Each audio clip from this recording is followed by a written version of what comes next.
Brought to you by TechnoSpark 20 series smartphones. I'm superhuman. Bhajanlal जी फिर यहाँ एक बार सांसद बने, दूसरी बार हारे। हार के फिर वो अपने हिसार ही चले गए वापिस, वहीं से फिर एमएलए बने वो।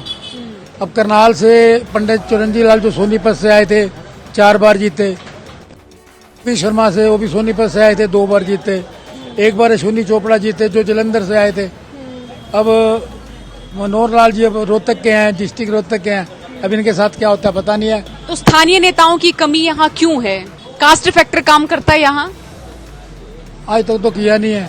अब जो विरोध तो हो रही है ये मनोहर लाल खट्टर की हो रही है, ना कि पार्टी की। पार्टी की इतनी विरोध नहीं है जितनी खट्टर की विरोध है। खट्टर के विरोध का सबसे बड़ा कारण क्या है? राम राम, हरियाणा तक देख रहे हैं आप। सोनिया मेरा नाम है। यहाँ करनाल की राजनीति की बहुत सारी दिलचस्प बातें हम आप तक साझा कर रहे हैं। चौधरी भजनलाल ने यहाँ से चुनाव लड़ा था, ताऊ आप प्रत्यक्षदर्शी थे क्या उस चुनाव के?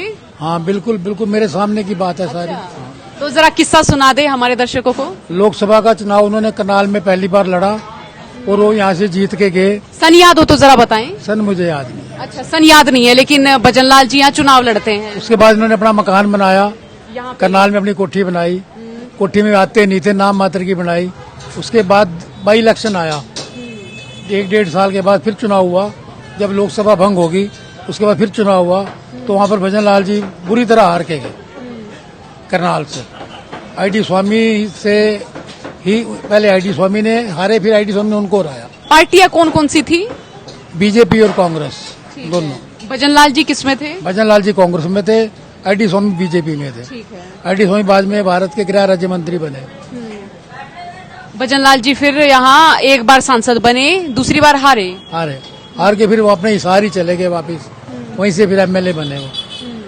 तो करनाल से हम ये कहें कि कई सारे जो बाहरी जिलों के जो नेता हैं या दूसरे जिलों के जो नेता हैं वो आए हैं, चुनाव लड़ा है। देखो करनाल से तो बड़ा पुराना इतिहास रहा है करनाल का। अब करनाल से पंडित चिरंजीव लाल जो सोनीपत से आए थे 4 बार जीते, पी शर्मा से वो भी सोनीपत से आए थे 2 बार जीते, एक बार अश्विनी चोपड़ा जीते जो जलंधर से आए थे। अब मनोहर लाल जी अब रोहतक के हैं, डिस्ट्रिक्ट रोहतक के हैं, अब इनके साथ क्या होता है पता नहीं है।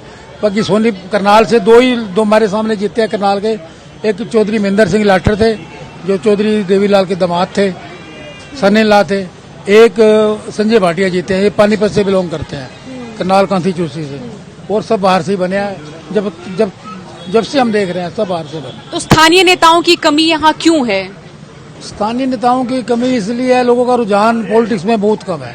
करनाल के लोगों का रुझान पॉलिटिक्स में बहुत कम है। जो शहर के लोग हैं वो विकास उनका अपने व्यापार में मतलब है शहर के लोगों का। जो बाकी दूसरे लोग हैं उनके पास नहीं कोई इतने इस टाइप का नेता ही नहीं है भाई। पूरा संसदीय 9 विधानसभा है, उनपे वो उनका कोई असर हो, सब डरते हैं। कास्ट फैक्टर काम करता है यहाँ? आज तक तो किया नहीं है, आज तक नहीं किया। बाकी पंडित चिरंजीव कहते हैं मैं पंडितों से बना, लेकिन कास्ट फैक्टर ने आज तक काम नहीं किया। यहाँ के लोग जो हैं उस टाइप के नहीं है। अच्छा, जैसे मैं यहाँ के बात करूँ अलग अलग वर्गों की, तो यहाँ पर मैं कहूँ कि रोड समाज भी है, यहाँ पर जाट समुदाय भी है, सिख वोटर भी हैं। सिख वोटर भी हैं, राजपूत भी हैं, पंजाबी भी हैं और काम्बोज भी हैं, सैनी भी हैं। यहाँ पर ये सब अब इंद्री हल्का सैनी उसमें बहुत ज्यादा है। इंद्री के करनाल कांथी चुंसी में सैनी भी काफी है, करनाल हल्के अंदर सैनी बहुत है। सैनियों के यहाँ काफी गांव है, कम्बोज के बहुत गांव है। तो कोई बाहरी नेता जब यहाँ पे चुनाव लड़ता है तो उनको फिर जो वोट है वो किस मुद्दे पर दिए जाते हैं? किस लिहाज से करनाल के लोग वोट देते हैं? फिर करनाल के लोग मेन तो पार्टी को वोट देते हैं, व्यक्ति को वोट कम देते हैं। व्यक्ति के विरोधता भी जब भजनलाल को विरोधता की थी तो भजनलाल की विरोध तो हुई थी, कांग्रेस की नहीं हुई थी। अब जो विरोध तो हो रही है ये मनोहर लाल खट्टर की हो रही है, ना कि पार्टी की। पार्टी की इतनी विरोध नहीं है जितनी खट्टर की विरोध है करनाल में। ये आज के ये हालात है। खट्टर के विरोध का सबसे बड़ा कारण क्या है? खट्टर के विरोध का रूखापन है उसका। आम जनता बहुत रूखापन है, बिल्कुल किसी से ढंग से बात ही नहीं करनी। देखो जो पॉलिटिकल बंदा होता है सबका साझा होता है जीतने के बाद। अब ये तो 2 बार जीता, उसके बाद किसी से साझा हुआ ही नहीं।